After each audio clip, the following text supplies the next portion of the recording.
Hola, hola y bienvenidos a la Biozona. Biozona. Yo soy el Juamas y estoy junto a la Galleta Maris en esta mañana lluviosa en Edmonton, Canadá. Estás entrando a la Biozona. T-minus 15 seconds. Guidance is internal. 12, 11, 10, 9. Ignition sequence start. 6, 5, 4, 3, 2, 1.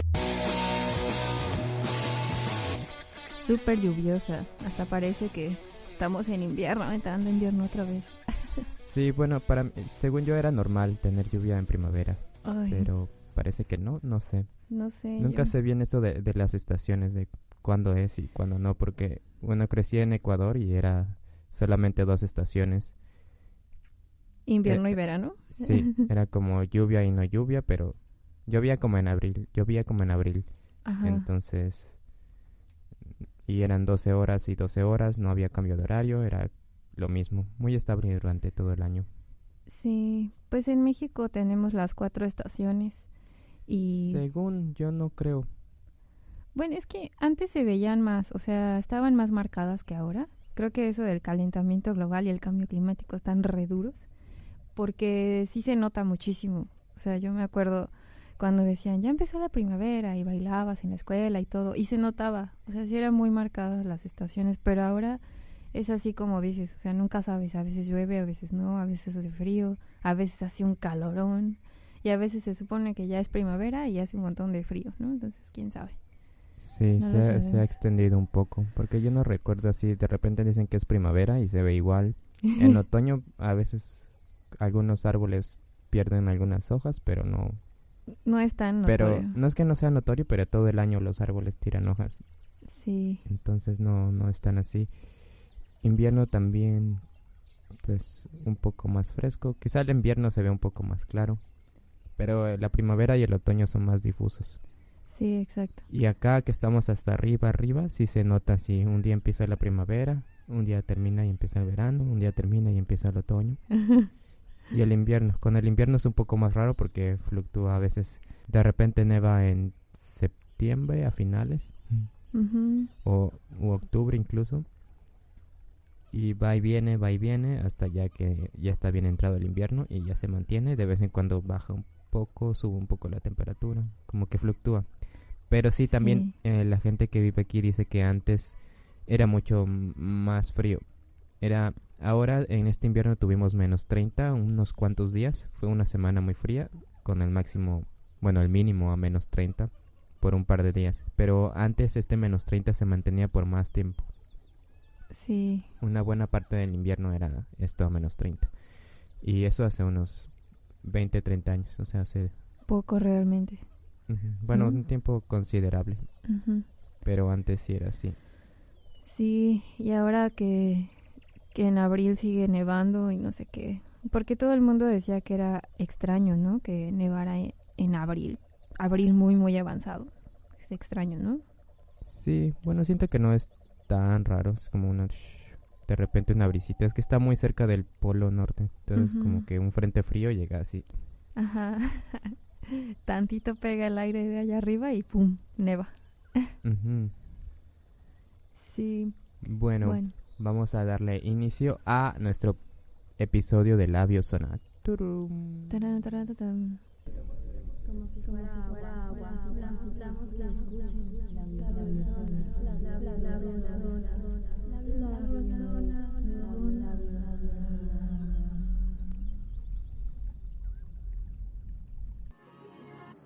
I took the lead. Somebody's heart.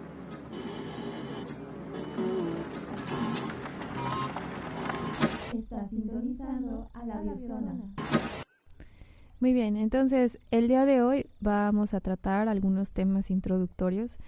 Tal vez este programa no sea especialmente para biólogos, porque pues esto es algo que los biólogos normalmente ya sabemos, pero para las personas que no tienen este conocimiento es importante que lo adquieran para que puedan entendernos en los siguientes capítulos, ¿no crees, Juamas?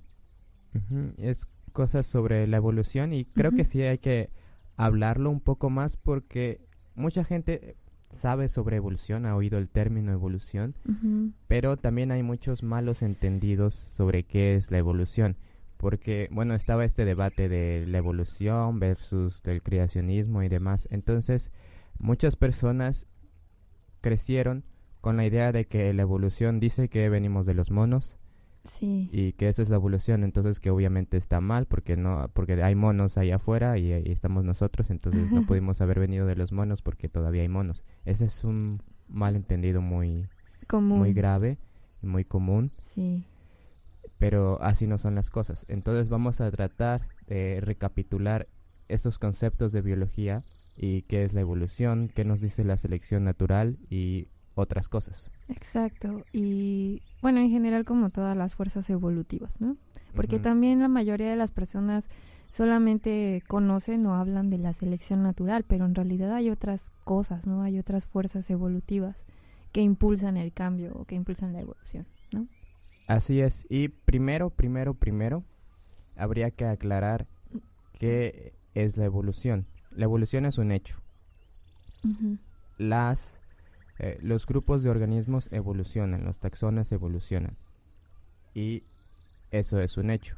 Darwin no propone la evolución, que existe la evolución. No. Él propone un mecanismo por el cual se desarrolla la evolución, y a esto le llamó selección natural.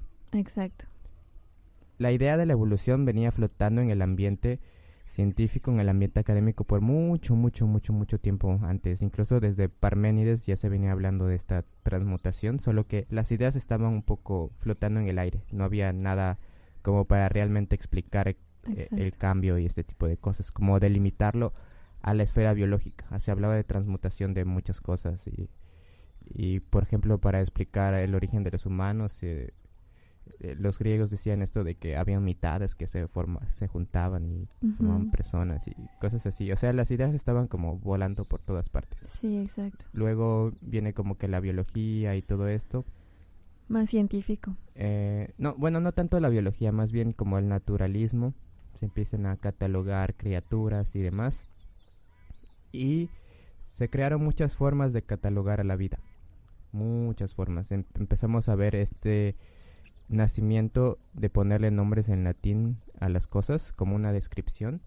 Y al Ujú. inicio los nombres científicos eran muy largos, hasta 5 partes o más, como un párrafo entero de una descripción era el nombre de una especie. No inventes. Hasta que llegó Carlos Linneo y propuso el sistema binomial, Ujú. un nombre y un apellido para las Exacto. especies, que es el género y la especie. Y empezó a agrupar a todas las formas en diferentes rangos categóricos. Tenemos al filum, que es el más grande, y después es filum, clase, orden. Siempre es clase antes que el orden. La clase viene antes que la orden. Sí, exacto. Es Hay clase. que tener clase antes que que tener orden. orden. Entonces es filum, clase, orden, familia, género y especie. Yendo de lo más grande a lo más chiquito. Exacto. Si vamos de lo más chiquito a lo más grande es especie, género, familia, orden, clase y filum. Y por último el reino, ¿no? Desde luego. El reino y el dominio. Exacto. Que ya discutimos en un episodio anterior los dominios de la vida. Discutimos el dominio bacteria, arqueobacteria y eucarionte. Dentro de eucariontes tenemos protistas, Ajá. que tienen una clasificación extraña, entonces todo lo que no sabemos es protista. Ay, sí. Después tenemos hongos, plantas y animales. Ujú. Y todos en esos subgrupos, que son los reinos, tenemos filum o diferentes fila en plural, y dentro de cada fila tenemos clases, dentro de cada clase tenemos órdenes, Luego familia, familias, géneros y especies. especies. Es como guardar un cajón dentro de otro cajón, dentro de otro cajón, cajón, ¿no? Ujú. O Es como las muñequitas rusas. Sí, es como clasificar en el supermercado. Ajá. Nosotros como seres humanos siempre nos gusta clasificar todo. Nosotros como personas también tenemos nuestras clasificaciones, nuestras jerarquías en nuestra cabeza. Sí, exactamente. Esta forma de organización es para encontrar las cosas más fáciles. Por ejemplo, en el caso del supermercado tenemos pasillos que son de lácteos, pasillos que son de otras cosas. Y por ejemplo, si vas al pasillo donde están los cafés y las galletas y todo eso, en ese mismo pasillo pues están las subdivisiones de diferentes tipos de galletas, diferentes tipos de café, diferentes tipos de otras cosas. La Entonces, cremita que le pones al café y cosas así. sí, entonces normalmente los supermercados están como en una plaza o algo así. Entonces sabes que si vas a una plaza comercial vas a encontrar locales comerciales. Dentro de la plaza comercial vas a encontrar al supermercado y sabes que dentro del supermercado hay cosas del hogar, comida y otras cosas. Y dentro del supermercado, entre estas categorías vas a encontrar diferentes subcategorías como son la comida y diferentes tipos de categoría dentro de la comida. Exacto. Y diferentes tipos de ingredientes y demás. Y es la misma idea para la clasificación biológica. Tenemos grupos más grandes o más incluyentes y grupos que van conteniendo cada vez un menor número de elementos. Hasta volverse específico. Hasta que tienes el género y la especie. Y incluso dentro de la especie, por ejemplo, Homo sapiens incluye a toda la humanidad. Y dentro de ese, pues tienes diferentes subgrupos. Exacto. Los caucásicos, los, no sé, afroamericanos y así. Y ahí está este debate de raza y todo eso. Entonces solo vamos a decir subgrupos. Etnias, por así decirlo. Y Sí. bueno, ya tenemos eso. Linneo empezó a clasificarlo todo, pero solamente reportando las últimas dos, que es el género y la especie. El género primero y después la especie. Es como si nosotros nos presentáramos como el apellido y el nombre después. Exacto. Bueno, y recordar que todo esto fue en latín, ¿no? ¿Por qué se hizo en latín? Porque antes se usaban cualquier nombre, por ejemplo, nombres en el idioma en que los científicos trabajaban. Exacto. Pero la ciencia es una empresa global. Hay gente de todo el mundo trabajando en ciencia, entonces era difícil comunicar. Necesitábamos un sistema estándar de nomenclatura y Exacto. aparte un sistema estándar para nombrar, para darle nombre a estas especies. Así, tú sabes que si hablas de Canis lupus es el mismo nombre si lo escribe una persona en China o si lo escribe alguien en Argentina. Si están hablando de Canis lupus, están hablando de Canis lupus. Exacto. Con el nombre, dándoles diferentes nombres según el idioma de cada uno, caemos en esta misma idea de los nombres comunes. Un mismo nombre puede estar representando a varias especies o varios nombres pueden serle dado a la misma especie. Y es un problema comunicar eso. Nunca sabes de qué estás hablando. Es mucho problema eso. Sí, nunca sabes. Sí. Y bueno, esto solucionaba eso, el problema de la comunicación, de tener el mismo nombre, la misma especie y demás. Hola. Ay. Ven, entra a la biozona.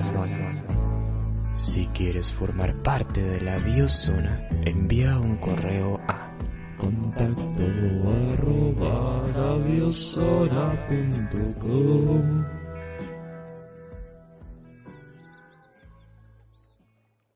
Y ya que se tenía esto, se empezó a notar algo raro en los patrones, porque empiezas a organizar todo, ¿no? Y ves Exacto. viendo que estas categorías tienen como interrelaciones. Todas las especies de un género se parecen, obviamente, porque las clasificaste así. Pero también los géneros de una misma familia se parecen entre sí. Entonces se va viendo como que hay cierta relación entre organismos. En este tiempo estaba dominante la teoría creacionista, porque era lo que... Bueno, la iglesia tenía mucho poder político. Exacto. Entonces, cuando publicabas algo, tenían que estar en concordancia con la iglesia. Entonces, tenías que decir que el creador así hizo todas las criaturas. Exacto. Las puso en este orden jerárquico.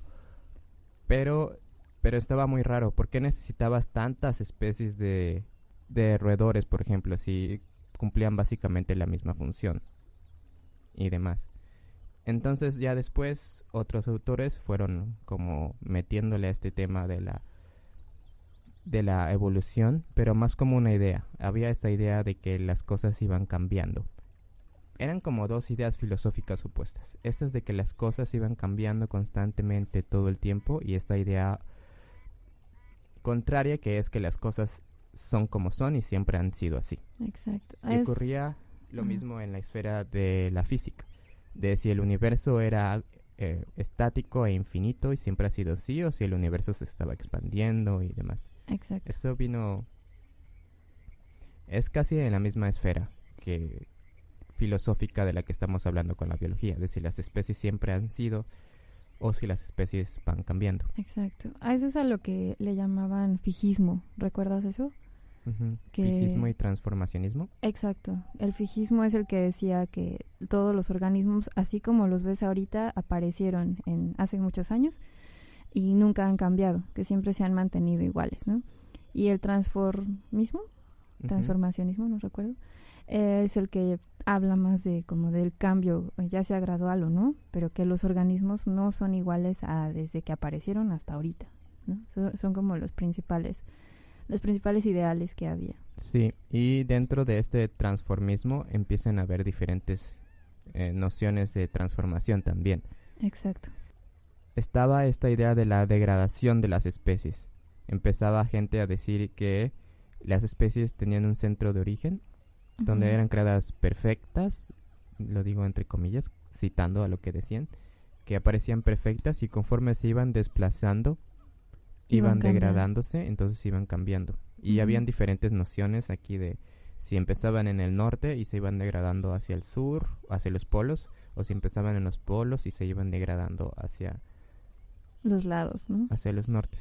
Y ya empezamos a introducir el concepto de centro de origen y demás cosas. Y dispersión. Uh-huh. Y el primero en proponer una teoría científica, un mecanismo formal de la evolución fue Lamarck, uh-huh, que es alguien amado y odiado en la biología. Porque, bueno, en realidad el señor era muy bueno, pero se tiene esta idea de que, Darwin decía esto y Lamarck decía todo lo contrario y demás. En realidad Darwin se basó mucho en las ideas de Lamarck para desarrollar su propia teoría. Solo fue como una teoría mejorada. También hay mucho malentendido en la teoría de Lamarck. De Lamarck, para los que no lo conocen, es el famoso señor que decía que las jirafas extendían su cuello. Ese es como el más famoso, a pesar de que él solamente describe esto de las jirafas en una oración en todos sus libros. Solo hay una oración que habla de las jirafas extendiendo su cuello. Es el ejemplo que siempre se toma. El más famoso. De que ponen dibujitos de una jirafa con cuello corto tratando de alcanzar árboles y conforme lo va estirando en las siguientes generaciones se va haciendo más largo. Esto es lo del uso y desuso. Pero sí, siento que está un poco caricaturizado ahí, que es lo que se usa, pero sí, por ejemplo, decía que si tienes apéndices que no usas, se van perdiendo en la evolución. Ajá, exacto. Pero más bien lo de las jirafas explica la herencia de los caracteres adquiridos, ¿no? Uh-huh. O sea, no tanto el desuso y el desuso, sino como que las jirafitas que estaban chaparritas por la necesidad de estirarse, heredaban como esta característica, ¿no? De tratar de alcanzar el alimento más alto y entonces las siguientes generaciones nacían con un cuello más amplio, ¿no? Más alto, más largo. Uh-huh. Sí, pero caracteres adquiridos ya va más hacia el lado. Fue lo que tomó Darwin y lo llamó herencia de caracteres adquiridos. Ajá. Que posteriormente sabemos que eso no es necesariamente cierto, o no siempre, porque luego se revirtió todo con la epigenética y ahora sí, no inventes. Hay ciertas cosas, pero bueno, antes de eso sí es cierto esto de que él propuso esto, de que vas usando algo mucho y lo heredas a las siguientes generaciones, porque lo usaste mucho, lo desarrollaste y lo heredas. Uh-huh. Y demás. Entonces, hay ciertas cosas que no se heredan y si usas mucho el cuello no vas a heredar esto a tu descendencia. No, es un poco difícil. Pero fue el primer paso, es el primer acercamiento formal a la evolución. Y después viene Erasmus Darwin, el abuelo de Darwin, a trabajar con mucho de esto, de la transformación de las especies, pero fue hasta Darwin que hubo un gran compendio de información, de datos. Él documentó todo lo que veía y encontraba estos patrones y encontró un mecanismo que explica mejor por qué las especies evolucionan o por qué hay tanta diversidad. La idea aquí era explicar el porqué de la diversidad biológica. Ujú. Y él lo explicó por medio de la selección natural. Vamos a simplificar un poco todo lo que hizo. Pero es muy famoso él y su viaje del Beagle. Él fue en un barco por 5 años, viajando por todo el mundo y colectando. Fue contratado como el biólogo del barco, aunque no existía el término biólogo en ese tiempo, era el naturalista del Ajá, barco. exacto. Iba naturalista. colectando todo y tomando notas, enviando muestras y demás. Y él se tomó mucho tiempo para desarrollar su teoría, porque él quería estar muy seguro y en ese tiempo la ciencia funcionaba diferente. Y recordemos también que él era rico, entonces no tenía que trabajar. No se tenía que preocupar por otra Ajá, cosa. y publicar, no es como ahora que es como publica o mueres. Te podías tomar todo el tiempo del mundo para pensar y estar realmente seguro de lo que ibas a publicar. Y pues se ve, porque 200 años, algo así, todavía el nombre de Darwin está presente. Sí, exactamente.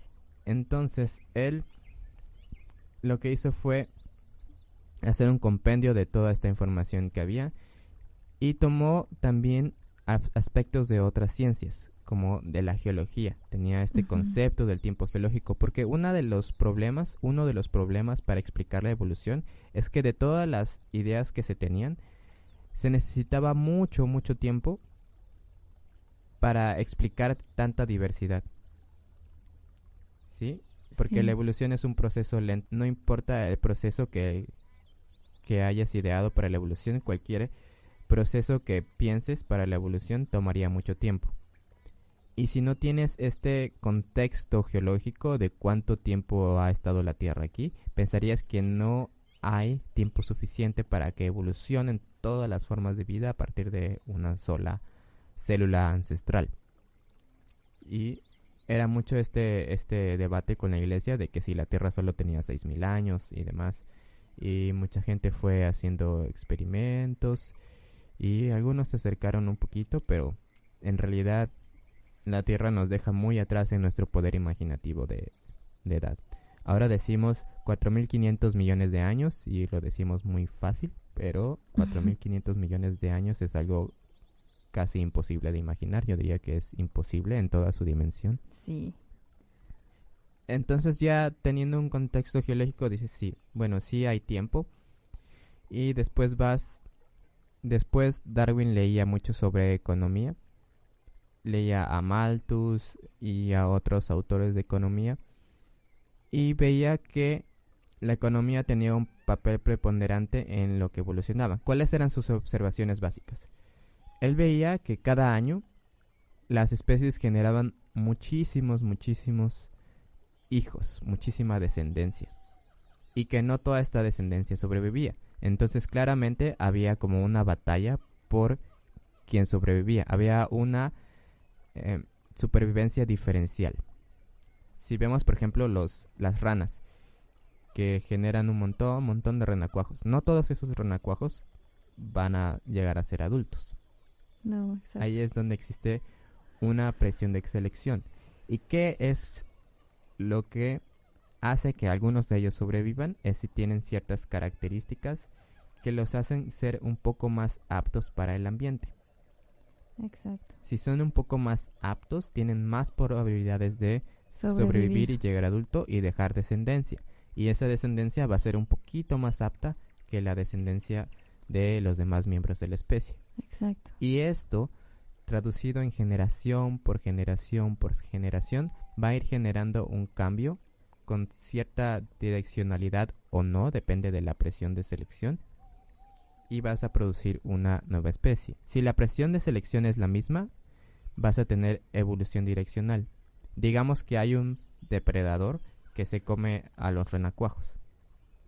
Entonces, la presión de selección es este depredador que va a comer a los renacuajos que no puedan escapar o que no tengan estrategias para esconderse o evitar ser depredados. Entonces, la evolución va a ir encaminándose hacia renacuajos más hábiles, más rápidos o que se pueden esconder. Ahí tenemos evolución direccional.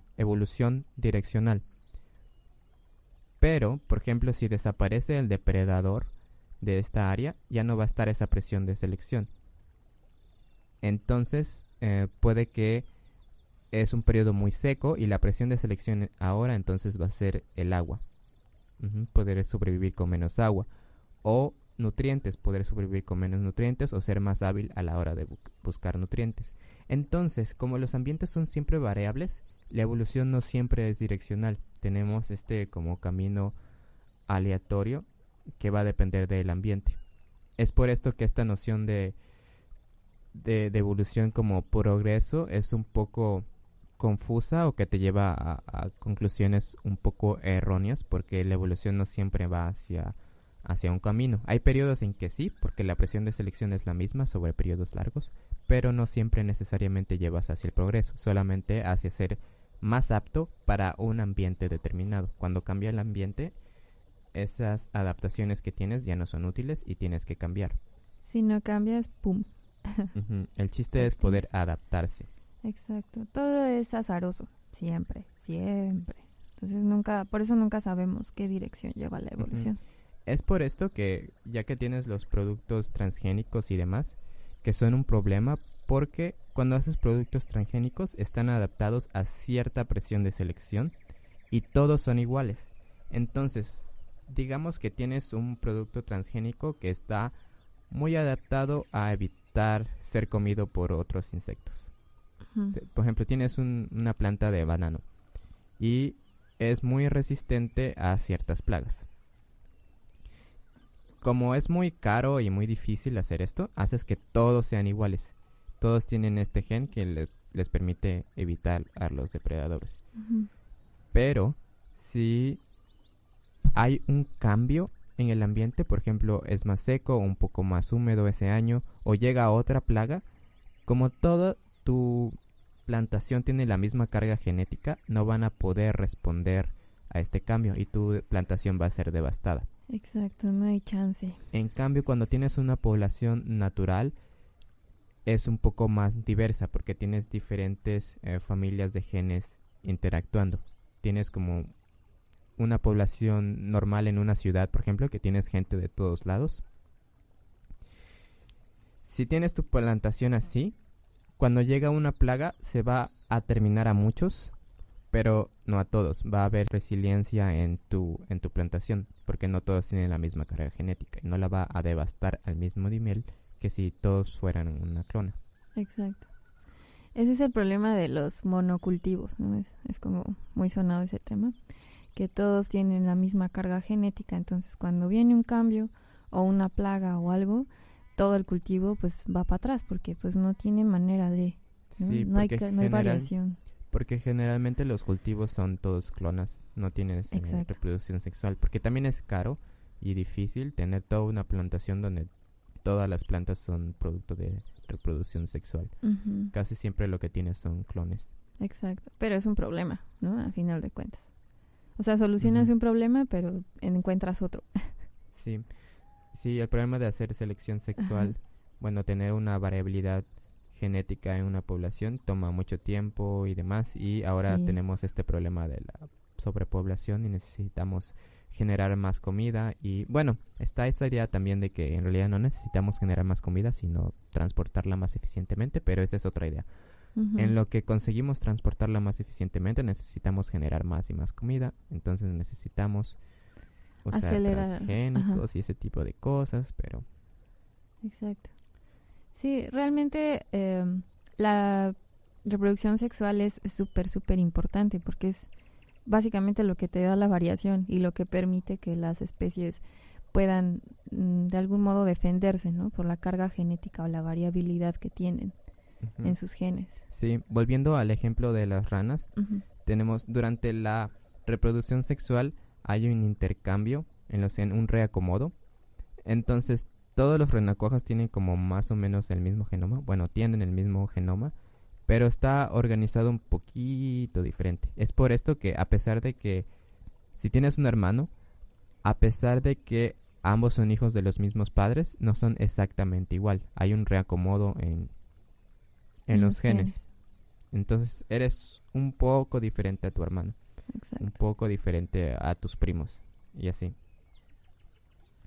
Sí, solo es como una configuración distinta, pero son los mismos genes, básicamente. Ujú. En caso de los primos, pues hay una cierta Variación.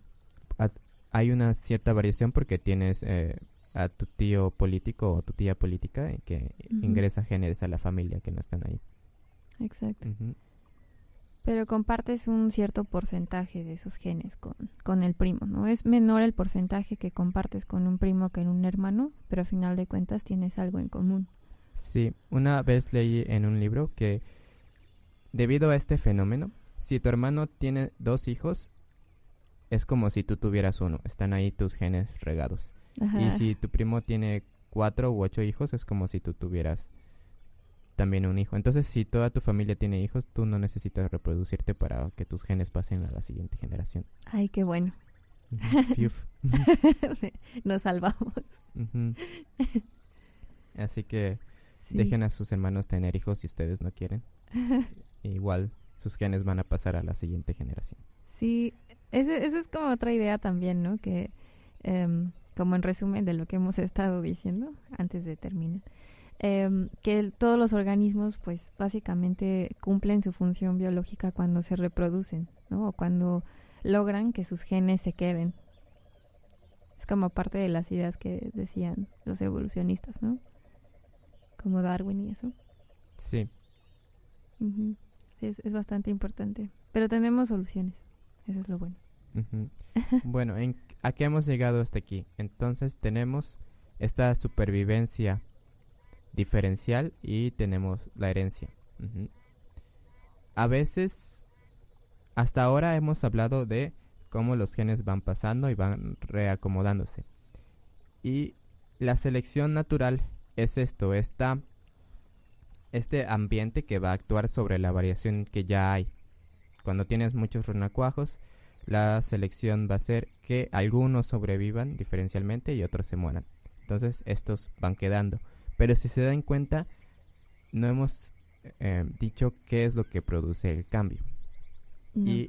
Porque todo esto es solamente reacomodo de los genes, pero el cambio solamente ocurre a través de otra fuerza evolutiva que es la mutación.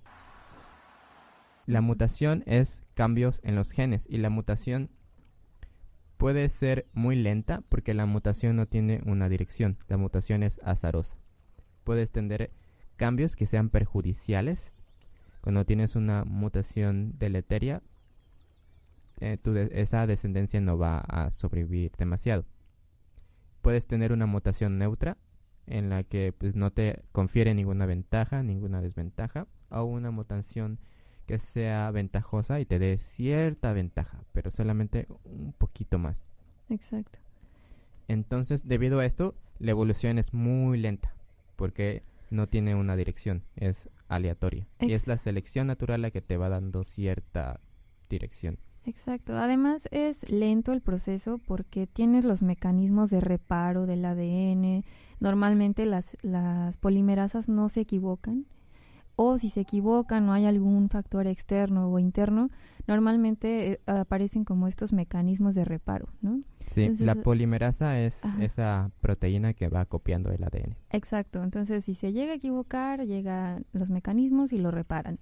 Si te expones a radiación, al sol o lo que sea, hay mecanismos que reparan. Pero cuando estos factores son súper extremos, o sea, lo que provoca la mutación o el cambio, y el organismo no puede repararlo, es cuando pasan estas mutaciones que pueden ser notables, con ventajas o sin ventajas, ¿no? Entonces, es por eso que el cambio en los genes es lento realmente, ¿no? Porque siempre se trata como de evitar estos cambios, porque nunca sabes en qué van a terminar. Sí, y es por eso que mucha gente es como resistente a esta idea de evolución, porque nuestra vida como humanos es como 80 años, digamos 100 años exagerando, y en 100 años realmente no alcanzas a ver muchos cambios, pero si prestamos atención realmente ocurren. Las frutas, en las frutas es muy evidente porque hay mucha selección artificial en las frutas, cómo van cambiando las frutas en años. En una vida humana sí se alcanza a ver ciertos cambios, cierta diferencia en el tamaño de las frutas, Y si estás metido en el mundo de la agronomía, por ejemplo, mis papás son agrónomos, y en el plátano, por ejemplo, se ve que el plátano es muy delicado a la cantidad de agua que hay en la tierra. Por ejemplo, en Ecuador está muy adaptado a cierta humedad y si llueve un poco más, esa cosecha no se da. Sí. Pero han llevado el plátano a Tabasco, que es un lugar muy húmedo y que llueve demasiado y hace mucho calor, más del rango al que el plátano está acostumbrado. Y hay registros de que en el pasado, cuando recién se introdujo el plátano en el área de Tabasco, la producción era muy baja y el producto no era tan bueno. Pero ahora el plátano sobrevive a inundaciones que son muy comunes en Tabasco y calores extremos. Entonces se ha ido adaptando. Quizá eso no se ve en una vida humana, pero sí en unos 70 años si prestas atención o si ves los reportes o si estás metido en agricultura o en ganadería, que es donde se ve más el poder de la selección, en este caso selección artificial. También en los perros. Si han visto a los pug de hace 50, 60 años, eran muy diferentes a los pugs actuales. Sí. El pug es el caso más extremo porque se modifica la estructura ósea y terminan con muchos problemas. Sí. En general todos los perros, ¿no? Pero estos perros en especial, sufren muchísimo. No, los perros mestizos no. Son muy resistentes. Sí, es súper notorio. Se nota en las características, no sé, las enfermedades que desarrollan, cómo nacen, porque incluso los perritos mestizos, los de la calle, por ejemplo, son un poco más grandes, nacen peluditos y así, ¿no? Y por ejemplo, los de raza, nada que ver, o sea, nacen súper poquitos, bien chiquitos, sin pelo. Entonces es muy notorio eso en los perros, por ejemplo. Sí, muy bien. Entonces, ahora ya tenemos cierta idea de qué es la selección natural y introdujimos este concepto de evolución. En los siguientes episodios seguiremos hablando más sobre esto y explicar sobre radiaciones adaptativas y extinciones masivas, ya con esto en mente, porque este proceso que hemos explicado es generación tras generación. Pero ¿qué ocurre cuando nos vamos a millones y millones de años? ¿Ocurre lo mismo o qué patrones son diferentes? Nos vemos en la próxima. Esto es todo por hoy. Gracias vemos, amigos. Por sintonizarnos. Gracias.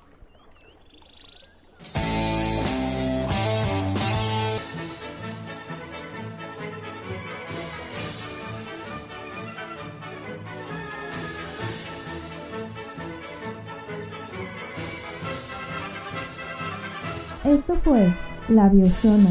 No te pierdas nuestro próximo episodio. Hasta pronto.